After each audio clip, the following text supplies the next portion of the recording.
Ce gouvernement, c'est un gouvernement qui est né dans une crise. C'est un gouvernement de crise post-électorale. Et je rappelle qu'il y a eu mort d'homme, notamment à Haïti. Il y a une énorme crispation et pendant un bon bout de temps, tout le monde a vu qu'il y avait une instabilité qui commençait à s'installer vraiment, si j'ose dire, notamment avec la coupure d'Internet, et tout ça. Et c'est dans ce contexte qu'il y a eu cette nomination. Donc ce n'est pas une nomination anodine, c'est une nomination qui est intervenue dans une circonstance de crise post-électorale et celui qui a été nommé est supposé être là pour aider à le résoudre, par définition. Mais la question est, résoudre quoi? De quelle crise il va s'agir? Et c'est en cela que cette déclaration de politique générale est très importante. Parce qu'elle devrait nous permettre de situer l'état d'esprit de ceux qui gouvernent et les orientations qu'ils entendent donner à leur politique. Si réellement il y a une orientation qu'ils veulent lui donner.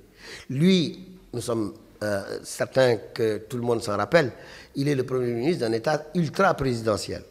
Au-delà de lui, c'est le président de la République, c'est évident.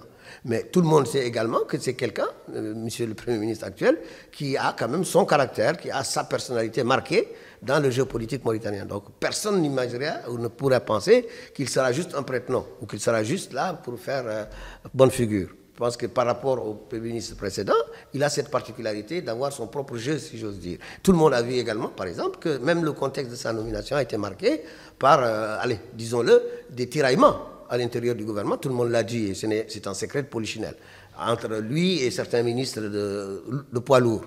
Donc on voit bien que tout cela intervient aussi dans un contexte, sinon de difficultés internes, du moins de probables difficultés internes qui vont surgir. Donc cette double circonstance ou de contexte de cette déclaration politique générale montre que c'est un gouvernement que l'on peut considérer comme étant attendu sur le terrain. Il est attendu sur le terrain d'abord la stabilité politique par conséquent. Parce que la crise post-électorale est une crise de stabilité politique.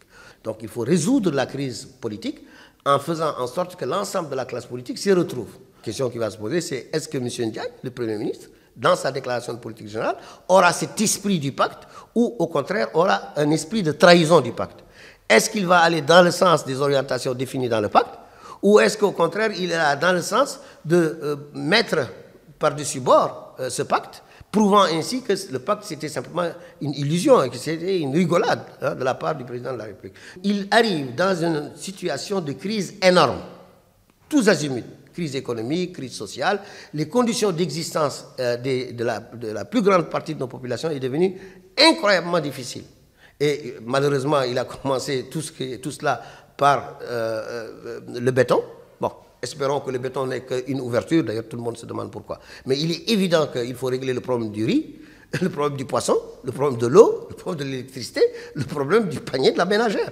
Et il n'y a rien d'autre que ça d'abord au départ, pour pouvoir au moins montrer qu'il y a de la bonne volonté. Plus maintenant des questions de fond liées notamment au problème de discrimination, à la coexistence entre nos communautés et à la crise réalité que le pouvoir provoque de lui-même dans les rapports entre nos communautés et l'État, et dans les difficultés que l'on a aujourd'hui, en tout cas à vivre un pays normal dans une situation d'égalité citoyenne, etc., etc. Voilà en gros ce dont il pourrait s'agir aujourd'hui.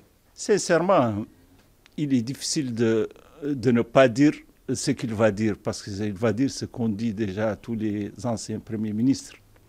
Le problème maintenant, c'est que la Mauritanie, les mots de la Mauritanie sont clairs.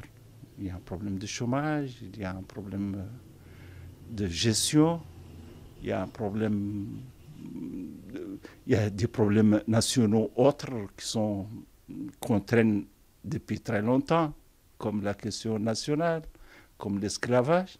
Bon, qu'est-ce que le Premier ministre va apporter? Je ne crois qu'il ne va pas apporter grand-chose dans ce domaine, sauf des aspirations, de bonnes aspirations. Bon, maintenant, pour les questions de l'heure, je ne sais pas, c'est clair ce qu'il y a dans la Mauritanie. La Mauritanie aujourd'hui a besoin d'être un véritable chantier.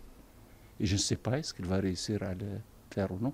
Sinon, ce qu'il va apporter de grands discours fleuves qu'il va prononcer devant les députés, je crois que cela peut ne pas apporter grand-chose.